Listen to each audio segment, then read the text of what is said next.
শুভ সকাল প্রিয় শিক্ষার্থী বন্ধুরা, আমি সুব্রত, তোমাদের chemistry lecturer, Saint Gregory high school and college. একাদশ শ্রেণীর আজকে তোমাদের সাথে আমার প্রথম ক্লাস। তোমরা হয়তোবা আমাকে প্রথম দিন দেখেছো, অনেকেই হয়তোবা দেখোনি, যারা আসনি তারা দেখোনি, হয়তোবা মনেও নেই।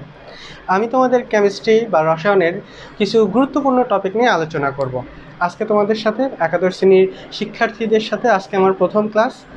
আমি চেষ্টা করব রাসায়নিক নীতি নিয়ে তোমাদের সাথে একটু আলোচনা করার জন্য।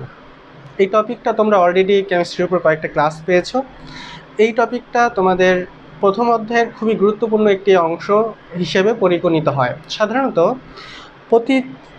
আমরা যদি দেখি টেস্ট পেপারে প্রথম দিকের চ্যাপ্টারগুলো থেকে কি আসে বা প্রথম চ্যাপ্টার থেকে কি আসে, তোমরা মাথায় রেখো যে এই সম্পর্কিত একটা অঙ্ক আসবেই। রাসায়নিক নীতি কি, সাধারণ নীতি কি, এই সম্পর্কে তোমাদের প্রতিবারই পরীক্ষায় একটি করে কোশ্চেন আসে।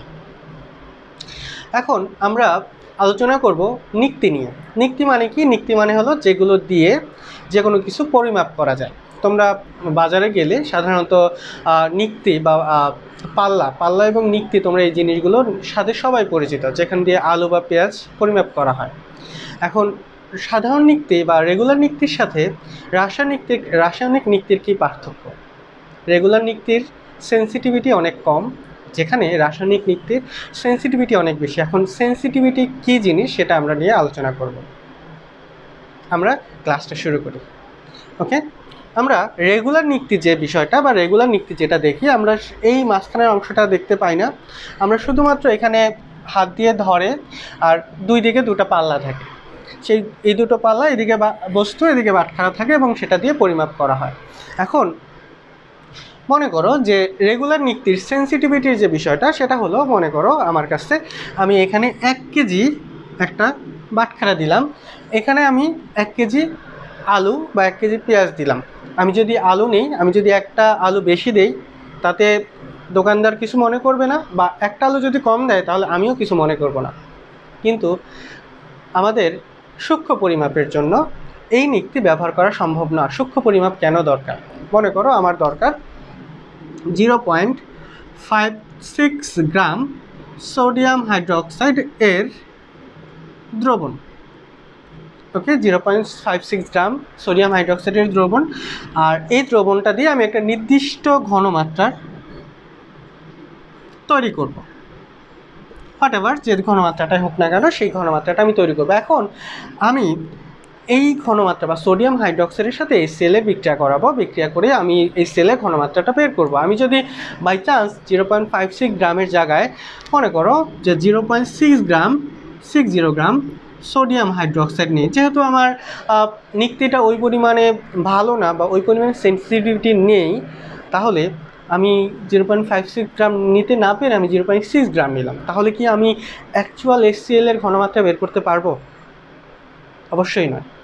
তাহলে আমার অ্যাকচুয়াল HCl এর ঘনমাত্রা বের করার জন্য আমাকে অবশ্যই 0.56 গ্রাম সোডিয়াম হাইড্রোক্সাইড লাগবে। এখন এই যে 0.56 গ্রাম সোডিয়াম হাইড্রোক্সাইড দরকার, তার জন্য অবশ্যই আমার একটা বাটখারা দরকার, যে বাটখারায় সর্বনিম্ন ঘর 0.56 পর্যন্ত নেওয়া পসিবল। ওকে, এই যে এই ঘটনাটা থেকে বাঁচার জন্য আমাকে রাসায়নিক নীতিগুলো দরকার। রাসায়নিক নীতির সেন্সিটিভিটি এতই বেশি যেখানে 0.01 গ্রাম পর্যন্ত পরিমাপ করা পসিবল হয়। এই জন্যই আমাদের দুই ধরনের নীতি আছে, একটা হলো পলভঙ্গি ব্যালেন্স বা পলভঙ্গি নীতি, আর একটা হলো সার্টোরিয়াস নীতি। আমরা এই দুটো নিয়ে আলোচনা করব। তার আগে আমি রাসায়নিক নীতির বিষয়টা একটু তোমাদের সাথে খোলাসা করি। আমার রাসায়নিক নীতিতে দুটো পাল্লা থাকবে এবং এইখানে একটা শূন্য দাগ পরিমাপের জন্য একটা কাঁটা থাকবে, যে কাঁটাটা শূন্যতে অবস্থান করবে, এবং উপরে থাকবে একটা স্কেল। এই স্কেলটাকে বলা হয় রাইডার স্কেল। আচ্ছা, আমি কেন রাইডার স্কেল বলবো, আমি রাইডার স্কেল। আর এর উপরে একটি রাইডার থাকে। রাইডার মানে একটা ক্ষুদ্র ভর যেটা মুভ করতে পারে। রাইডারের বাংলায় রাইডার, যে রাইড করতে পারে। রাইডারের বাংলা কি? রাইডার বাংলা কি? যে মুভ করতে পারে। তার মানে যে জিনিসটা আমি রাইড করতে পারতেছে সেটাকে আমি বলতেছি রাইডার। আর রাইডারটা যে স্কেলের উপর অবস্থিত সেটাকে আমি কি স্কেল দিব? নর্মাল স্কেল তো দেওয়ার পসিবল না, তাহলে অবশ্যই সেই স্কেলটাকে আমি কি স্কেল দিব? Rider scale. তো এটা হলো রাইডার কেন রাইডার নাম হলো? কারণ এটা রাইড করতে পারে। তোমরা জানো যে কোনো কিছু রাইড করতে পারলে তাকে রাইডার বলবো। এই রাইডারটা যে কোনো দিকে মুভ করতে পারে। ওকে, এখন কথা হলো যে এই রাইডারটার কাজ কী। তোমরা একটু দেখো যে এই রাইডারটা এখানে থাকলে এই স্কেলটা 0-তে স্থান নেয়।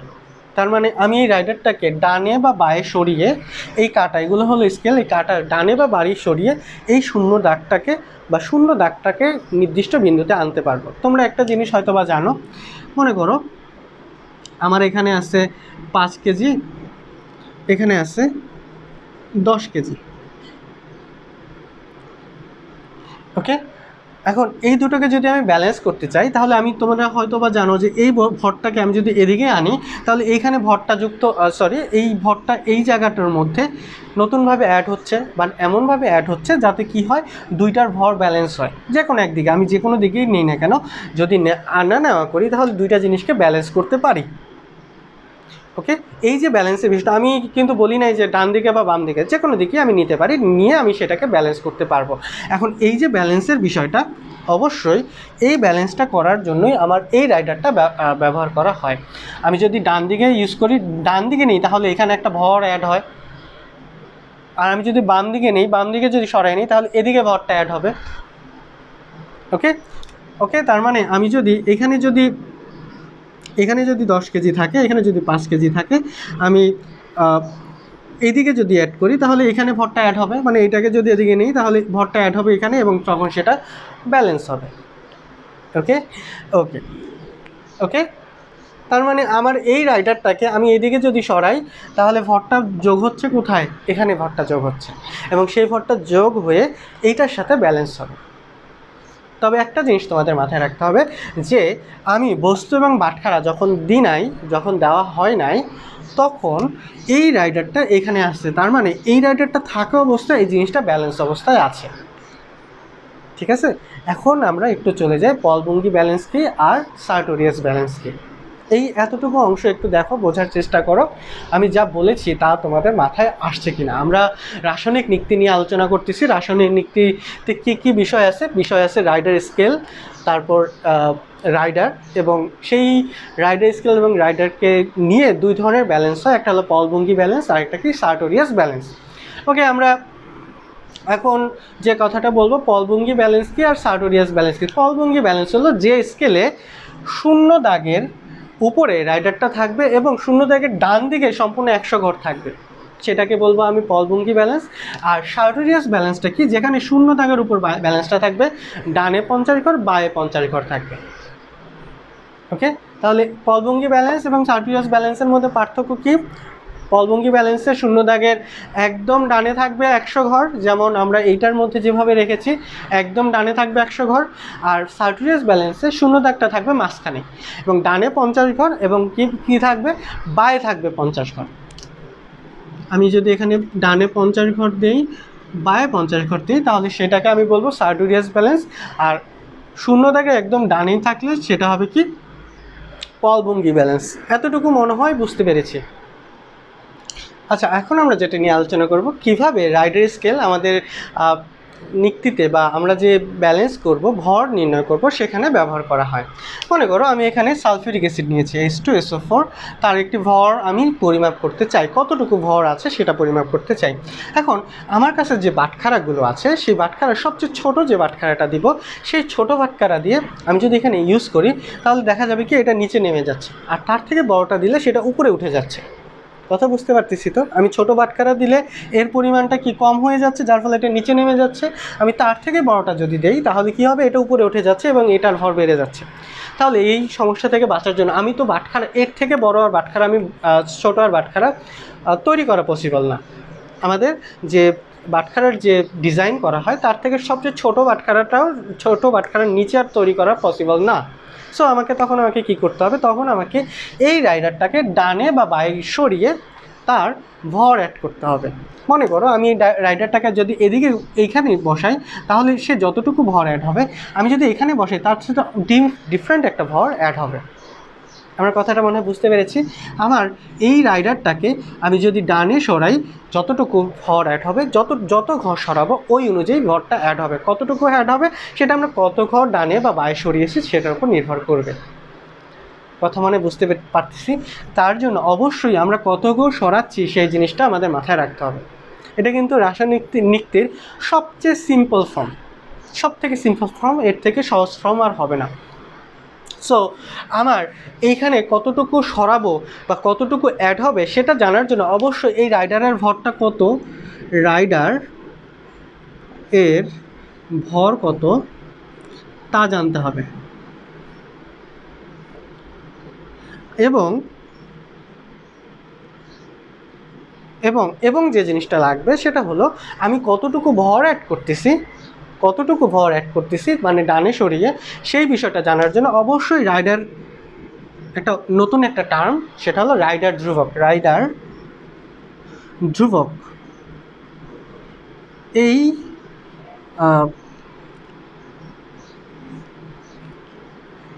রাইডার ধ্রুবকটি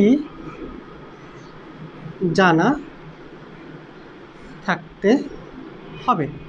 রাইডার ধ্রুবকটি জানা থাকতে হবে। রাইডার ধ্রুবক কী সেটা আমাদের খুব সহজ একটা টপিক, বা খুব সহজ না হলেও আমার সংজ্ঞাটা একটু যদি আমি জানি তাহলে খুব সহজে আমি বলতে পারবো। আমি রাইডার ধ্রুবক কী সেটা একটু লিখি। এটা মুছবো না, তোমরা মনে হয় দেখতে পাচ্ছ। আমি যদি নিচে লিখি দেখতে পারবে, হ্যাঁ পাবে। তাহলে রাইডার ধ্রুবক, রাইডার ধ্রুবক কি? রাইডার স্কেলের ক্ষুদ্রতম এক ঘর রাইডারটিকে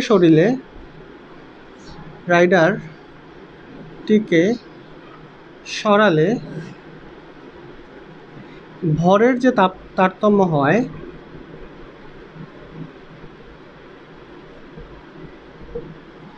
তাকে রাইডার ধ্রুবক বলে।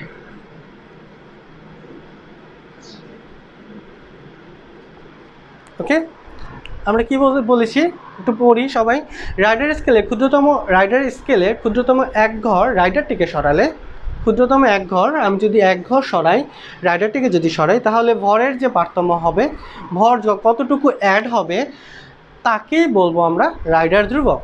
এখন রাইডার ধ্রুবক পদভঙ্গি ব্যালেন্সের ক্ষেত্রে একরকম বা একটা সূত্র, আর সার্টোরিয়াস নিক্তির ক্ষেত্রে আরেকটা সূত্র, কিন্তু ভ্যালুটা সেম আসবে, বাট ডিফারেন্ট হবে 100 এবং 50, এইখানে একটা ডিফারেন্স হবে। আগে আমরা সংজ্ঞাটা ঠিকভাবে শিখে নিই। সংজ্ঞাটা হলো কি, রাইডার স্কেলের ক্ষুদ্রতম এক ঘর রাইডারটিকে সরালে ভরের যে তারতম্য হবে সেই ভরটাকে বা সেইটাকে রাইডার ধ্রুবক বলা হবে। এখন আমি একটু তোমাদের একটা কথা নিয়ে একটু আলোচনা করি। মনে করো আমি এখানে রাইডারটাকে একদম সিম্পল ফর্ম, আমি কিচ্ছু রাখি নাই। কিছু যদি না রাখি তাহলে এই রাইডারটা এখানে আছে, এই অবস্থায় শূন্য আছে। তার মানে কি আমরা এটা বলতে পারি এই রাইডারটা থাকা অবস্থায়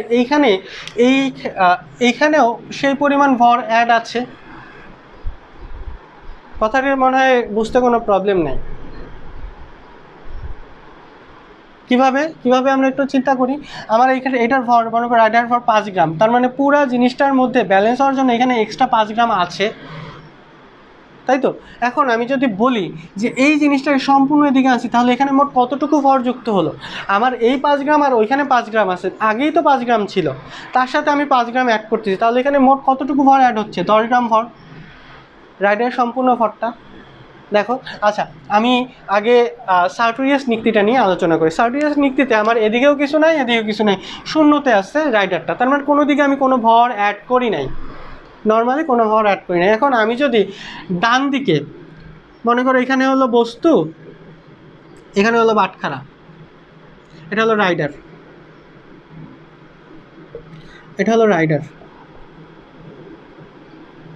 তাহলে আমি যদি ডান দিকে এটাকে অ্যাড করি, তাহলে আমার ডান দিকে 50 ঘর যদি যাই, আমি সম্পূর্ণভাবে এই রাইডারটার ভরটা অ্যাড করতেছি না, এবং সেই অনুযায়ী সেটা কি হচ্ছে, ব্যালেন্স হচ্ছে। তাহলে কি আমি এই লাইনটা লিখতে পারবো যে 50 ঘর সরিয়ে ভরের তারতম্য এম গ্রাম, আচ্ছা এম গ্রাম না মিলিগ্রাম সেটা পরে পরে হিসাব করবো, আমরা এম গ্রাম ধরলাম। ওকে, এম গ্রাম, গ্রাম কেন রাইডার, আচ্ছা রাইডার ভর এটাকে আমি ধরে নিয়েছি এম, রাইডার ভরটা কত ধরে নিয়েছিলাম, এম ধরে নিলাম। তাহলে এক ঘর সরালে রাইডারের তার ভরের তারতম্য কত, এম বাই 50। তাহলে এটাই কি হবে, রাইডার ধ্রুবক। তাহলে এটাই হবে রাইডার ধ্রুবক। তো রাইডার ধ্রুবক ইকুয়াল টু কী হবে, এম বাই 50। ক্লিয়ার? এটাকে রাইডার ধ্রুবককে কী দ্বারা প্রকাশ করে, আর সি, রাইডার কনস্ট্যান্ট। দেখো এই লাইনটুকু মনে হয় তোমরা বুঝতে পেরেছো। রাইডার কনস্ট্যান্ট সার্টোরিয়াস নিক্তের ক্ষেত্রে একদম সহজ। আমি যে কোনো একদিকে যদি সরাই তাহলে কি হবে, আমি যদি ডান দিকে সরাই এর সাথে এর সাথে অ্যাড করতেছি, তার মানে আমার যে মোট ভরটা হবে সে বাটখারের মধ্যে যোগ করতে হবে, এবং কতটুকু যোগ করব আমি কত ঘর সরিয়েছি সেই অনুযায়ী হবে। দেখো আমি মনে কর সম্পূর্ণটা সরিয়েছি, সম্পূর্ণটা সরালে এই পুরো ভরটা এখানে চলে আসছে। তো পুরো ভরটা আমি ধরে নিয়েছি কত, এম। তাহলে এই ভরটা যেহেতু এম হলো এই ভরটা, তাহলে এই ভরটা যদি এম হলো 50 ঘরের জন্য আমি কত গ্রাম সরিয়েছি, এম গ্রাম। তাহলে এক ঘরের জন্য আমি কত, এম বাই 50। আর রাইডার ধ্রুবক আর সি ইকুয়াল টু কত হবে, এম বাই 50। ক্লিয়ার? দেখো আমরা মনে হয় এই লাইনটুকু মনে হয় ক্লিয়ার। এখন আমি যদি তোমাদের বলি, যদি আমি পলভঙ্গি ব্যালেন্সের ক্ষেত্রে এই ঘটনাটা ঘটাই, পলভঙ্গি ব্যালেন্সে একটু দেখো, পলভঙ্গি ব্যালেন্সে কি সম্পূর্ণভাবে এই অংশটার মধ্যে এম গ্রাম আছে। আমি যতটুকু ডানে যাব, এই ডানে যাওয়ার সাথে সাথে এইখানে তো অলরেডি ব্যালেন্স করার জন্য অলরেডি কি এখানে এই ভরটা আগের থেকেই তো নর্মালি ছিল, তাই না? আগের থেকে এই ভরটা ছিল। তো এখন আমি সম্পূর্ণ যদি এটাকে নিয়ে আসি তাহলে এইখানে মোট কতটুকু ভর অ্যাড হলো, ওর আগে থেকে যেটা ছিল আর এইটা দুইটা যোগ করে কি টয়েস এম পরিমাণ হলো। তাহলে 100 ঘরের জন্য ভর অ্যাড করলাম কত, টয়েস এম। তো সুতরাং এক ঘরের জন্য আমি ভর অ্যাড করলাম টয়েস এম বাই 100। তাহলে আর সি ইকুয়াল টু কী হবে, টয়েস M by 100 equal to M by 50। হিসাবটা কিন্তু সেমই আসতেছে, এম বাই 50 আসতেছে। দেখেছো তোমরা যে আমাদের কিন্তু এম বাই 50ই আসতেছে, কিন্তু বিষয়টা বোঝার জন্য আমাকে বুঝতে হবে যে ভরটা রাইডার যে বস্তুটা, সেই রাইডার বস্তুটা শূন্য দাগের কোন দিকে আছে, একদম শূন্য বিন্দুর ডানে যদি 100 ঘর থাকে তাহলে কি হবে, আর একদম শূন্য বিন্দুর ডানে 50 বাই 50 যদি থাকে তাহলে কি হবে। ওকে, আরেকটা জিনিস নিয়ে একটু আলোচনা করে নিই, আর কয়েকটা টপিকের কথা বলেই আজকে আমি ক্লাসটা শেষ করব। প্রথম কথাটা হলো যে এই সার্টোরিয়াস নিক্তের আমি তো ভরটা এদিকেও দিতে পারি, এদিকে যদি দিই তাহলে বস্তুর মধ্যে ভর অ্যাড হচ্ছে, আর আমি যদি বাটখারার মধ্যে দিই তাহলে বাটখারার মধ্যে ভর অ্যাড হচ্ছে। আমি একটু দেখি, মনে করো কোনো একটা বস্তু আমি এখানে রাখলাম, এখানে একটা বস্তু রাখলাম সেটা হলো সালফিউরিক অ্যাসিড, আর এখানে আমি 10 গ্রামের একটা বাটখারা, 5 গ্রামের একটা বাটখারা, 2 গ্রামের একটা বাটখারা আর 1 গ্রামের একটা বাটখারা রাখলাম, রেখে বললাম কি যে এই রাইডারটাকে সম্পূর্ণ এদিকে নিলাম।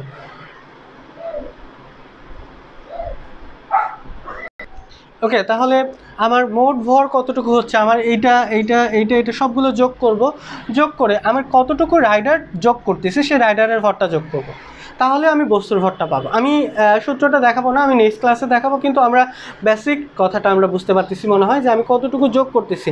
10 গ্রাম দিচ্ছি, 5 গ্রাম, একদম সহজ জিনিস। তোমরা বাটখারার বিষয়টাকে আমি যতটুকু বাটখারা দিব সবগুলো যোগ করলেই আমার মেইনলি বস্তুর ভরটা বের হয়ে যাবে। তাহলে আমি এইখানে যতটুকু ভর অ্যাড করতেছি সেই ভরটা সম্পূর্ণভাবে ভর অ্যাড করার পর রাইডারের ভরটা আমি অ্যাড করব, অ্যাড করে আমার এক্স্যাক্ট ভ্যালুটা পাবো, আমি যোগ দিব।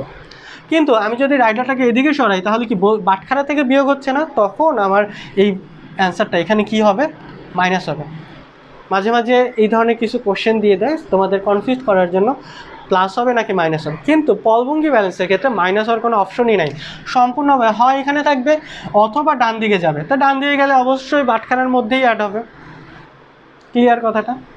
দেখো আমরা একদম বেসিক কথা, রাসায়নিক নিক্তির বেসিক কথা নিয়ে আলোচনা করলাম, কোথায় কি হবে, রাইডার কি, পলভঙ্গি ব্যালেন্স কি, সার্টোরিয়াস ব্যালেন্স কি বা সার্টোরিয়াস নিক্তি কি, এটা নিয়ে আলোচনা করলাম।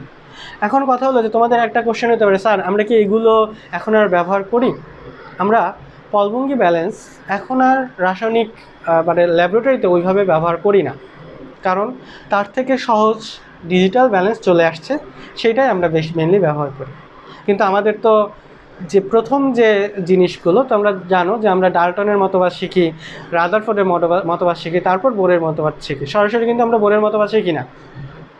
সো ওগুলো কেন শিখি? কারণ ওগুলো থেকেই এটা ডেরাইভ করা হয়েছে। ডিজিটাল ব্যালেন্সের আগে যেগুলো ছিল সেগুলো থেকেই তো আমরা ডিজিটাল ব্যালেন্সের বিষয়টাকে আনতে পেরেছি। সো আমাকে অবশ্যই প্রথম যে ব্যালেন্সগুলো ছিল সেগুলো নিয়ে আলোচনা করতে হবে। সেগুলো যদি আমরা না জানি তাহলে আমরা বুঝতে পারবো না প্রথম দিকে আমরা কী ধরনের ব্যালেন্স ব্যবহার করতাম। বুঝতে পেরেছ? ওকে, আমরা এই ক্লাসের পর কিছু কমেন্ট দেখব। কমেন্টে তোমাদের যদি বুঝতে কোনো কিছু নিয়ে সমস্যা থাকে সেটা নিয়ে আলোচনা করব। আমরা নেক্সট ক্লাসে এই সম্পর্কিত আরেকটু প্রিলিমিনারি কথা বলে তারপর আমরা ম্যাথে চলে যাব। ওকে, আজকে ক্লাস তোমাদের এই পর্যন্তই। সবাইকে ধন্যবাদ। আর তোমাদের কোনো কোশ্চেন থাকলে আমাকে জানাবে। আমি সুব্রত, তোমাদের আবার একটু বলে দিলাম কেমিস্ট্রি ক্লাস। ধন্যবাদ সবাইকে।